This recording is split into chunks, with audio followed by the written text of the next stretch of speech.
Bonjour à toutes et à tous, on commence cette revue de presse avec les quotidiens italiens ce matin. Une fois encore, c'est Charles de Coetlard qui fait la première page de la Gazzetta dello Sport. Le journal au papier rose dément plusieurs informations tout droit venues de Belgique sur le Belge. Contrairement à ce qui est dit, au pays des Diables Rouges, Milan n'a pas renoncé au milieu de terrain de Bruges. Les négociations traînent comme le rappellent les journalistes italiens, mais elles ne sont pas pour autant terminées. Les Rossoneri sont prêts à augmenter leur offre pour convaincre Bruges de vendre leur prodige. On parle aujourd'hui de 40 millions d'euros, comme ce qu'a proposé Leeds pour de Coetlard. Puis l'AC Milan a déjà trouvé un plan B en cas d'échec sur le dossier Renato Sanchez. Toujours d'après la Gazzetta dello Sport, Carne Chukwuemeka plaît énormément au board milanais. Aston Villa aimerait bien toucher 20 millions d'euros pour son départ, mais leur petit bijou arrive en fin de contrat dans un an et 15 millions devraient suffire. Mais attention, le PSG et le Barça sont aussi sur le coup. On va parler de la Juve et de la Roma maintenant, deux clubs très actifs sur le marché des transferts ces dernières semaines. Ça fait un moment maintenant que les Bianconeri négocient avec le club de la Louve pour Nicolo Zaniolo, sauf que maintenant Tottenham est aussi intéressé par le milieu italien. Conte défie Allegri, titre le journal transalpin. Ça va donc sérieusement se compliquer pour la vieille dame. On apprend aussi ce matin en lisant le Corriere dello Sport que la Juve s'inquiète déjà pour Paul Pogba. Le Français a ressenti une vive douleur au genou pendant l'entraînement à Los Angeles. C'est le premier frisson de la saison pour les supporters turinois. La pioche a été mise au repos forcé pour 2 jours en attendant d'en savoir plus. En tout cas, tous ses coéquipiers ont hâte de débuter la saison avec lui car ils ont trouvé une touche de magie, comme l'a expliqué Alexandro. Et pour être bien complet sur l'actu du mercato de Serie A, ça chauffe pour le transfert de Wijnaldum à la Roma. Mourinho veut absolument recruter le Parisien pour remplacer Mkhitaryan comme nous l'avions révélé en exclusivité il y a quelques jours. Il y aurait déjà un accord avec l'international orange.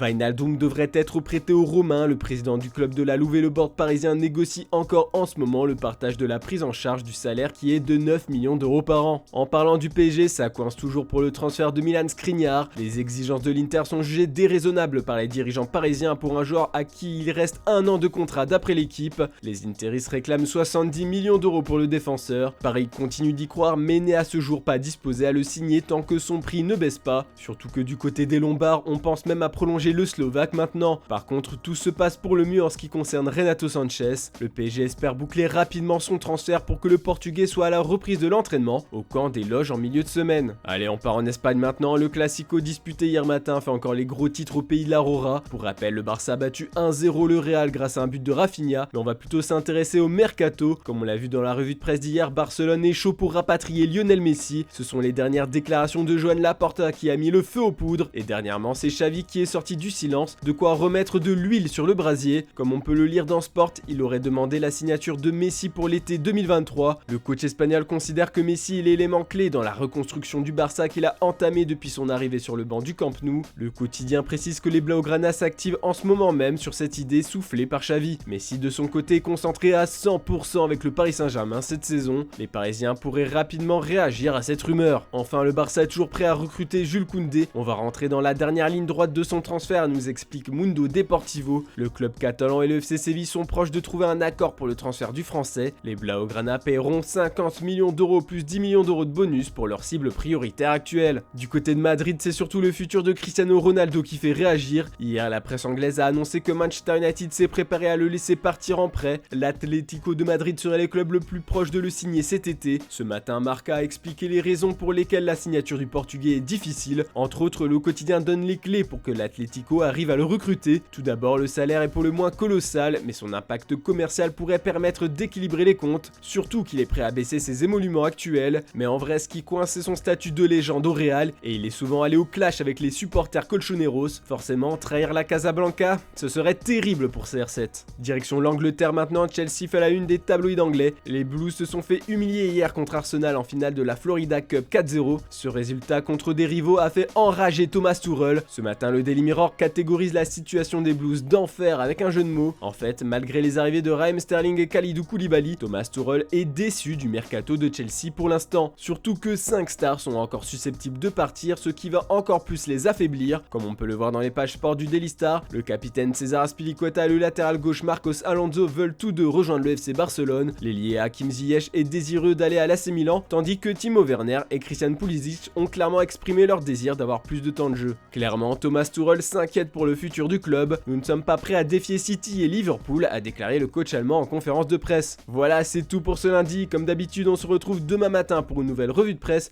Et n'oubliez pas le JT Foot Mercato en fin d'après-midi. Bonne journée à toutes et à tous.